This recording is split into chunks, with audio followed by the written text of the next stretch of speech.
آج کی یہ مقدس اور متبرک قسم پاک جس میں ہم اور آپ حضرات حاضری کی سعادت حاصل ہوئے ہیں، اللہ تعالیٰ قرآن مقدس میں ارشاد فرماتا ہے قد جاءکم من اللہ نور و کتاب مبین،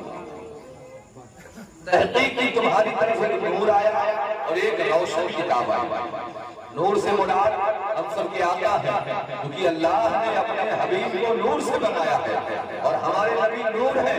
اور ایسے نور ہیں کہ اگر کوئی ان سے صدقہ مانگے تو ان کے نور سے آسمان کے تارے بھی چمک رہے ہیں، آسمان کا سورج بھی چمک رہا ہے، اور ایسا نور ہے کہ پوری کائنات مصطفیٰ کے نور سے روشن ہے۔ اگر میرے نبی کریم صلی اللہ علیہ وسلم خاکدان گیتی پر تشریف نہ لاتے تو یہ آسمان کا شامیانہ نہ ہوتا، زمین کی فرش بچھائی نہ گئی ہوتی، یہ کائنات کا ذرہ ذرہ موجود نہ ہوتا۔ آج جو بھی کائنات میں موجود ہے یہ اسی مدینے والے آقا کا صدقہ ہے کہ جس رسول کی محفل میں آپ بیٹھے ہو، جس رسول کی محفل میں آپ جن کا ذکر سننے کے لیے آئے ہو، ان کا ذکر ہم اور آپ حضرات ہی نہیں، اللہ کے نوری فرشتے بھی ان کا ذکر سنتے ہیں،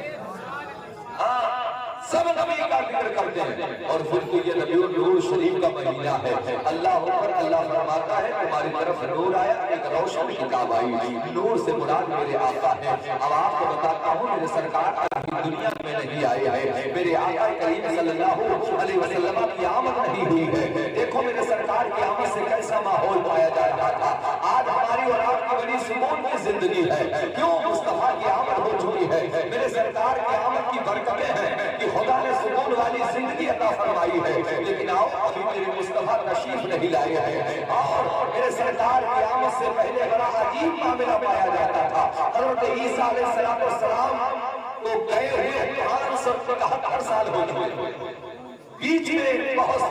لمبا عرصہ گزرا، کوئی نبی قرآن میں نہیں آیا، کوئی رسول نہیں آیا، برائیاں پھیلنے لگی، عیاشیاں پھیلنے لگی، لوگ گناہوں کی طرف جانے لگے۔ حد یہ ہو گئی کہ لوگ صبح سویرے جب بیدار ہوتے اور سورج پر ان کی نظر پڑتی تو کہتے ہیں سورج تو میرا معبود ہے، مگر جب شام ہوتی اور سورج جب ڈوب جاتا تو کہتے ہیں یہ معبود نہیں ہو سکتا ہے۔ جب شام کو چاند نکلتا اور چاند پر ان کی نظر پڑتی تو کہتا ہے یہ چاند تو میرا معبود ہے، لیکن جب چاند بھی صبح ہوتی، صبح کا اجالا چاہتا چاند غائب ہوتا تو کہتے تو میرا معبود نہیں ہوتا۔ ایسا ماحول پایا جا رہا تھا۔ اگر کوئی بچہ یتیم ہو جاتا تو یتیم بچے کا خیال رکھنے کے بجائے لوگ اس کے مال کو چھین لیا کرتے تھے، اس پر ظلم کیا کرتے تھے۔ اور سنو، آج لوگ پوچھتے ہیں کہ میلاد کسے منانا چاہیے، آج لوگ پوچھتے ہیں نبی کی آمد پہ گھر کسے سجانا چاہیے، آج لوگ پوچھتے ہیں نبی کی آمد پہ روشنی کسے کرنا چاہیے۔ تو میں کہتا ہوں نبی کی آمد پہ ہر اس بچی کو خوشی منانا چاہیے کہ میرے مصطفیٰ آئے نہیں تھے،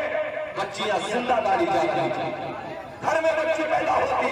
ایک باپ اپنی بیٹی کو لے جا کر کے زندہ کر دیا کرتا تھا۔ میرے سرکار کی آمد نہیں ہوئی ہے، لڑکیاں زندہ کاری جا رہی ہیں۔ ذرا سوچو ایسا ماحول میرے مصطفیٰ کی آمد سے پہلے پایا جا رہا تھا۔ اب ہمیں ان بچیوں کو نبی کی میلاد منانا چاہیے۔ اے بچیوں، اگر تمہیں خدا نے عزت دی ہے، آج وقار جو اللہ نے دیا ہے یہ مصطفیٰ کی آمد کی وجہ سے وقار ملا ہے، ورنہ تمہارا کوئی وقار نہیں تھا، تمہیں تو زندہ کارا جا رہا تھا۔ مگر میرے سرکار تشریف لائے ہیں اور فرمایا اے لڑکیوں کو زندہ کرنے والوں، یہ لڑکیاں زندہ کاری نہیں جائیں گی، بلکہ جس کے گھر میں لڑکی ہوگی، جس کے گھر میں بچی ہوگی اور وہ اس کی پرورش کر کے شادی کرا دے گا،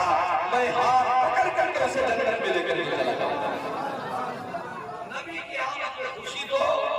بیٹیوں کو منانا چاہیے، ان بیٹیوں کو جن کو زندہ کر دیا جاتا تھا۔ آج بھی ماحول ایسا ہے، بہت سارے لوگ گھروں میں اگر لڑکی پیدا ہو جائے تو چہرے سکوڑنے لگتے ہیں، منہ سکوڑنے لگتے ہیں، ایسا نہیں کرنا چاہیے۔ گھروں میں بچی پیدا ہو یا بچہ پیدا ہو، نعمتیں دونوں بنتی ہیں، بلکہ آپ کیوں سنو، گھر میں جب لڑکا پیدا ہوتا ہے تو اتنی رحمتیں نازل نہیں ہوتی ہیں، لیکن جب لڑکی گھر میں آتی ہے تو اللہ کی اس سے زیادہ رحمت اس گھر میں نازل ہوتی ہے۔ اس کے گھر میں رحمت کی کھیتیاں نہیں ہوتی، اس کے گھر میں رحمت کی کھیتیاں